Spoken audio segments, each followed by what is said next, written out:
Presenting you circuit to freak. इस movie में हमें सर्कस दिखाया जा रहा है जो कि कुछ खौफनाक भी है, मगर लोग इसको देखना पसंद करते हैं। कहानी के आगाज में हमें एक कस्बा दिखाया जाता है और उसमें रहने वाला डेरन नामी एक लड़का दिखाया जाता है। डेरन अपनी फैमिली का भी बहुत लाडला होता है और स्कूल में भी उसे सब बहुत पसंद करते हैं। उसका एक बेस्ट फ्रेंड भी होता है। दोनों की बहुत गहरी दोस्ती होती है। स्टीव बहुत ही ज़्यादा शरारती होता है, जिसकी वजह से डेरन के पेरेंट्स उससे दोस्ती ख़त्म करने को कहते हैं। डेरन के पेरेंट्स कहते हैं कि अगर उसने स्टीव के साथ दोस्ती ख़त्म नहीं की तो उसके पेरेंट्स उससे हमेशा के लिए नाराज़ हो जाएंगे। उसे उनकी बात माननी ही होगी। अगले दिन वो आकर स्टीव को सब कुछ बताता है। डेरन स्टीव से कहता है, मगर तुम मेरे बहुत अच्छे दोस्त हो और मैं तुमसे दोस्ती कभी भी ख़त्म नहीं करना चाहता हूँ। स्टीव आगे से कहता है कि अगर तुम्हारे पेरेंट्स ये चाहते हैं तो तुम्हें उनकी बात मान लेनी चाहिए। फिर इन दोनों के पास एक गाड़ी आती है और वो एक पोस्टर फेंकते हैं जो कि किसी सर्कस का होता है। दोनों उस पोस्टर को देख के बहुत खुश होते हैं। डेरन क्लास में भी उस पोस्टर को ही देख रहा होता है कि उसका टीचर ऊपर से आ जाता है और उससे वो पोस्टर छीन लेता है। उसको पढ़ने के बाद टीचर सख्ती से ऐलान करता है कि किसी को भी इस सर्कस में जाने की इजाज़त नहीं है। अगर कोई इस सर्कस में जाएगा तो वो फिर इस क्लास में नहीं बैठ पाएगा। रात होते ही स्टीव और डेरन दोनों सर्कस देखने के लिए निकल पड़ते हैं। वहाँ जाकर वो दोनों टिकट खरीदते हैं और जब हाथ आगे बढ़ाते हैं तो कोई बंदरनुमा चीज़ उनके हाथ पर काट लेती है। फिर वो दोनों अंदर चले जाते हैं और वो देखते हैं कि शो का आगाज़ होने ही वाला है। सब लोग शो देखने के लिए वहाँ पर जमा हो चुके होते हैं। वहाँ पर सबसे पहले बंदरनुमा जानवर की परफॉर्मेंस होती है, फिर एक ऐसी औरत की जो अपनी बॉडी पार्ट्स को हर तरफ मोड़ सकती थी, फिर एक स्नेक मैन की और फिर एक ऐसी औरत की जो कि फ्यूचर देख सकती थी। जब फ्यूचर बताने वाली लड़की की परफॉर्मेंस हो रही होती है तो वो डेरन के पास आती है, उसके मुंह को नोचती है और फिर उसकी बेयर निकलने लग जाती है। अपनी परफॉर्मेंस ख़त्म करने के बाद वो लर्टन के पास जाती है और उससे कहती है कि मुझे कुछ अच्छा नहीं लग रहा, हमें जल्द से जल्द यहाँ से निकल जाना चाहिए। यहाँ के हालात कुछ बेहतर नहीं लग रहे मुझे आने वाले दिनों में। मगर लर्टन उसकी बात पर ज़्यादा ध्यान नहीं देता और स्टेज पर जाकर परफॉर्म करना शुरू कर देता है। उसके पास एक स्पाइडर भी होता है और डेरन और स्टीव को लगता है कि वो एक वैम्पायर है। इतने में वो स्पाइडर डेरन के टांग पर चढ़ना शुरू कर देता है। डेरन स्पाइडर को देखकर बहुत खुश होता है क्योंकि उसे इस तरह के जानवर बहुत ज़्यादा पसंद थे। लर्टन स्पाइडर को पकड़ लेता है और उनसे कहता है कि तुम यही सोच रहे हो ना कि मैं एक वैम्पायर हूँ, तो ऐसा नहीं है, तुम गलत सोच रहे हो। इतने में उनका टीचर पुलिस को लेकर वहाँ पर आ जाता है। चूँकि वो इस तरह का शो अपने इलाके में नहीं चाहते थे, वो चाहते थे कि जल्द से जल्द बंद हो जाए। स्टीव और डेरन भी वहाँ से भाग जाते हैं। अब डेरन लर्टन के कमरे में जाता है और स्पाइडर को वहाँ से उठा लेता है और फिर अलमारी में छुप जाता है। इतने में लर्टन भी वहाँ आ जाता है और उसका एक साथी भी होता है जो कि बताता है कि हमारा एक दुश्मन वापस आ चुका है और वो बहुत जल्द हम पर हमला करने वाला है।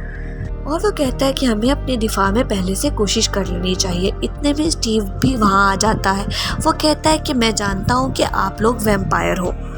लर्टन स्टीवन से कहता है कि मैं तुम्हारा ब्लड टेस्ट करूँगा, अगर मुझे ठीक लगा तो मैं तुम्हें वैम्पायर बनाऊँगा। वो फिर उसका ब्लड टेस्ट करता है जो कि उसको बिल्कुल भी अच्छा नहीं लगता है। वो उससे कहता है कि तुम वैम्पायर नहीं बन सकते हो। डेरन ये सब कुछ देख रहा होता है। स्टीव उससे काफ़ी गुस्से से बात करता है कि मैं तुमसे बदला लूँगा, तुमने मुझे वैम्पायर नहीं बनाया है ना, मैं भी तुमसे बदला लेकर रहूँगा। मगर लर्टन उसकी बात पे बिल्कुल ध्यान नहीं देता है। डेरन ये सब कुछ देखकर जान जाता है कि अब शायद वो पकड़ा ना जाए, तो वो भी वहाँ से भागना शुरू कर देता है। अब डेरन देखता है कि वही गाड़ी जिसने पोस्टर फेंका था वो सामने से आ रही होती है और उसमें बैठा हुआ शख्स डेरन को लिफ्ट देने के लिए बोलता है। तो डेरन उससे लिफ्ट ले लेता है और उसके अंदर बैठ जाता है। वो डेरन को बताता है कि वो कोई तजुर्बा कर रहा है जिसके लिए उसको बाल की ज़रूरत है और फिर वो डेरन के सर से एक बाल उतारता है और अपने तजुर्बे के लिए महफूज कर लेता है। इतने में डेरन का घर आ जाता है और वो उतर जाता है। फिर अगली सुबह डेरन वो स्पाइडर अपने स्कूल भी ले जाता है, मगर स्टीव उसको देख लेता है और वो बाहर निकाल लेता है। जब वो उसको गौर से देख रहा होता है तो वो जाला उसके हाथ से छूट जाता है और स्पाइडर बाहर निकलकर भाग पड़ता है। सब लोग स्पाइडर को देखकर चिल्लाना शुरू कर देते हैं क्योंकि सब स्पाइडर से बहुत ज़्यादा डरते होते हैं। स्पाइडर पूरे स्कूल में घूम रहा होता है। लोग छलांगे लगाते हैं, उछलते हैं, कूदते हैं स्पाइडर से बचने के लिए। स्पाइडर स्टीव के मुंह पर चढ़ जाता है और उसको काट लेता है, जिसकी वजह से वो बेहोश हो जाता है। अब डेरन लर्टन के पास जाता है ताकि उससे कोई दवाई ले सके और वो स्टीव को दे सके और फिर स्टीव ठीक हो जाए। पहल लर्टन को बहुत गुस्सा आता है। वो कहता है कि तुमने इस तरह से मेरी चोरी क्यों की है, और फिर वो कहता है मगर तुम मुसीबत में हो तो मैं तुम्हारी मदद कर सकता हूँ। लर्टन डेरन से कहता है कि तुम्हें मेरे असिस्टेंट बनना होगा और तुम्हें सिर्फ और सिर्फ मेरे लिए काम करना होगा। तुम्हारा दुनिया के साथ कोई ताल्लुक नहीं होगा। अब लर्टन डेरन से कहता है कि तुम जो भी फैसला करोगे मुझे वो मंजूर होगा। तुम सोच समझकर फैसला कर सकते हो। डेरन सोच में पड़ जाता है, मगर फिर उसको याद आता है कि उसे अपने दोस्त की जान तो बचानी ही होगी। वो हाँ में जवाब देता है और फिर वो दोनों हाथ से हाथ मिलाते हैं और डेरन की उंगलियों से खून रसने लग जाता है। फिर वो दोनों जाते हैं और स्टीव की जान बचाते हैं। अब हम देखते हैं कि डेरन और लर्टन एक जगह पर बैठे होते हैं और फिर लर्टन डेरन की गर्दन मरोड़कर उसको नीचे धक्का दे देता है ताकि सब लोग समझ सकें कि ये अब मर चुका है। किसी को भी वैम्पायर मरने के लिए पहले मरना पड़ता है ताकि दुनिया को लगे कि वो इंसान अब मर चुका है। डेरन की फैमिली स्टीव बहुत ज़्यादा दुखी होते हैं, मगर स्टीव को डेरन की उंगलियां देख के पता चल जाता है कि वो एक वैम्पायर है। मगर डेरन की फैमिली को कुछ भी मालूम नहीं होता। रात को लर्टन कब्र खोदकर डेरन को निकालने के लिए पहुंच जाता है। वो जैसे ही उसको बाहर निकालता है उसको किसी की मौजूदगी का एहसास होता है। वो जल्दी से डेरन को फिर से वापस कब्र में धक्का दे देता है और ख़ुद उसके साथ मुकाबला करने के लिए चला जाता है। वो लर्टन को मारने के लिए आया था और वो इससे कहता है कि मुझे डेरन चाहिए, मगर लर्टन उसको मारता है और जल्दी से डेरन को लेकर वहाँ से भाग निकलता है। वो अटैकर उन्हें पकड़ने की कोशिश करता है, मगर वो भागने में कामयाब हो जाते हैं। फिर वो अटैकर भी अपने बॉस को जाकर बताता है और हम देखते हैं कि स्टीव अकेला रह चुका है। वो खुदकशी की कोशिश करने ही वाला होता है कि इतने में वहाँ पर कोई आकर उसे बचा लेता है। वो आदमी स्टीव से कहता है कि तुम उसके लिए जान दे रहे हो जिसने तुमसे तुम्हारा हक छीना है। तुम वैम्पायर बनना चाहते थे, मगर वो वैम्पायर बन चुका है और वो तुम्हें भी छोड़कर चला गया है। उसने एक बार भी तुम्हारे बारे में नहीं सोचा और तुम अपनी ज़िंदगी उसके पीछे ख़राब कर रहे हो। ये तुम गलत कर रहे हो। अब हम डेरन को देखते हैं जो कि वैम्पायर बनने की प्रैक्टिस कर रहा है। उसको अपनी फैमिली की भी बहुत याद आती है और उसको स्टीव की भी बहुत याद आती है। वो उसको कॉल कर रहा होता है, मगर उतने में लर्टन वहाँ आ जाता है और उसके मोबाइल को पाँव से तोड़ देता है। अब हम देखते हैं कि वो आदमी भी वहाँ आ जाता है। तो लर्टन डेरन से कहता है कि तुम जल्दी से छुप जाओ और इस आदमी के सामने मत आना। वो आदमी लर्टन से डेरन के बारे में सवाल करता है, मगर लर्टन कहता है कि मैं तो किसी डेरन को नहीं जानता हूँ, वो यहाँ पर नहीं है। फिर वो आदमी वहाँ से चला जाता है और वो जाकर स्टीव को भी अपने जैसा एक बुरा इंसान बना देता है। ये उन लोगों की टीम थी जो कि वैम्पायर्स को ख़त्म कर देना चाहते थे। डेरन की प्रैक्टिस का आगाज़ हो चुका है, मगर लर्टन देखता है कि वो दिन ब दिन बहुत ज़्यादा कमज़ोर हुए जा रहा है क्योंकि वो ब्लड नहीं पीता था। डेरन लर्टन को समझाता है कि अगर तुम ब्लड नहीं पियोगे तो तुम काम नहीं कर सकोगे, और अगर तुम काम नहीं कर सकोगे तो तुम मेरे असिस्टेंट बनने के लायक भी नहीं रहोगे। लर्टन डेरन से कहता है कि वैम्पनीज और वैम्पायर में सिर्फ इतना फ़र्क है कि वैम्पायर थोड़ा सा ब्लड पीने के बाद इंसानों को जिंदा छोड़ देते हैं, मगर वैम्पनीज इंसान को मार कर उसका सारा खून पी जाते हैं। और वो उसे बताता है कि वैम्पायर्स और वैम्पनीज एक दूसरे के साथ थे, मगर पिछले कुछ अरसे से उनके दरमियान झगड़ा हो गया और वो दोनों एक दूसरे के दुश्मन बन गए, मगर इससे पहले वो दोनों एक दूसरे के साथ ही रहा करते थे और बहुत खुश रहा करते थे। अब लर्टन एक आदमी को डेरन के लिए बेहोश करता है और उसको उसका खून पीने का कहता है, मगर डेरन इससे इनकार कर देता है। लर्टन गुस्से से बोलता है कि तुम मज़ीद कमज़ोर हो जाओगे और तुम लड़ने के काबिल नहीं रहोगे, ये कहकर वहाँ से चला जाता है। अब हम देखते हैं कि वैम्पनीज सर्कस में आते हैं, मगर लर्टन उनको देख लेता है और वो जल्दी से डेरन को छुपा देता है। वैम्पनीज को डेरन की फ्रेंड रुबेका वहाँ पर मिल जाती है और वो रुबेका को किडनैप कर लेते हैं। रुबेका डेरन की बहुत अच्छी फ्रेंड होती है।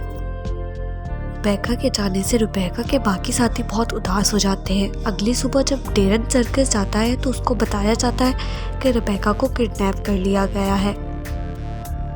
अगली सुबह जब डेरन अपने घर जा रहा होता है तो उसको रास्ते में स्पाइडर मिलता है और वो स्पाइडर को कहता है कि लर्टन को बता दे कि मैं घर जा रहा हूँ।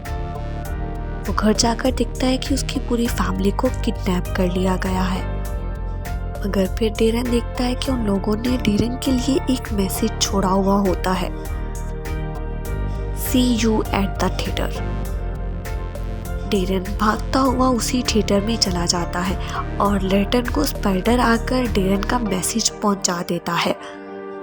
लर्टन डेरन को बचाने के लिए फौरन से थिएटर के लिए निकल पड़ता है। स्टीव डेरन से कहता है कि तुम अपनी फैमिली या रुबेका किसी एक को बचा सकते हो। उन दोनों के दरमियान झगड़ा शुरू हो जाता है और डेरन में खून ना पीने की वजह से कमज़ोरी होती है, जिसकी वजह से इजीली स्टीव उसको दूर घुमा के फेंकता है। अब हम देखते हैं कि डेरन को बचाने के लिए लर्टन भी वहाँ पर आ जाता है। डेरन लर्टन की मदद करता है और इसी दौरान रुबेका को मौका मिल जाता है कि वो अपनी टेल का इस्तेमाल करते हुए अपनी रस्सी खोल लेती है और वो डेरन को वहाँ से लेकर चली जाती है। अब रुबेका डेरन को अपना खून पीने के लिए कहती है, मगर वो उससे भी इनकार कर देता है। मगर फिर रुबेका उसे समझाती है कि अगर तुम ऐसा नहीं करोगे तो तुम में ताकत नहीं आएगी और तुम किसी का मुकाबला नहीं कर पाओगे। फिर वो उसकी बात मान जाता है और खून पी लेता है। डेरन जब वहाँ पहुँचता है तो वो देखता है कि वो लोग लर्टन को मारने ही वाले होते हैं, मगर डेरन लर्टन को बचा लेता है और वैम्पनीज के हेड पर हमला कर देता है और वो मर जाता है। उसके मरने का मतलब ये था कि दोनों तरफ से अब मुकाबला नहीं हो पाएगा और इतनी देर में वहाँ पर मिस्टर टाइनी आ जाते हैं, जो कि इनके दरमियान लड़ाई करवाने की वजह था।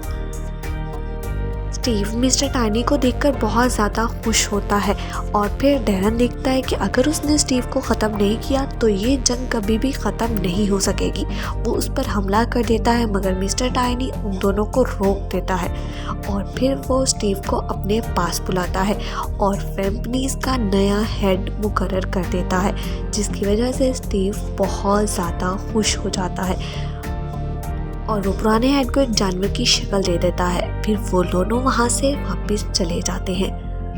डेरन लर्टन की मदद से अपनी फैमिली को बचा लेता है और फिर से वापस सर्कस में चला जाता है, जहाँ पर उसके बाकी सब साथी और रुबेका भी मौजूद होती है। और अब वो लोग सुकून का सांस लेते हैं। इसके साथ ही इस साइंस फिक्शन अमेरिकन मूवी का इख्तिताम होता है, जो कि 2009 में रिलीज़ हुई थी।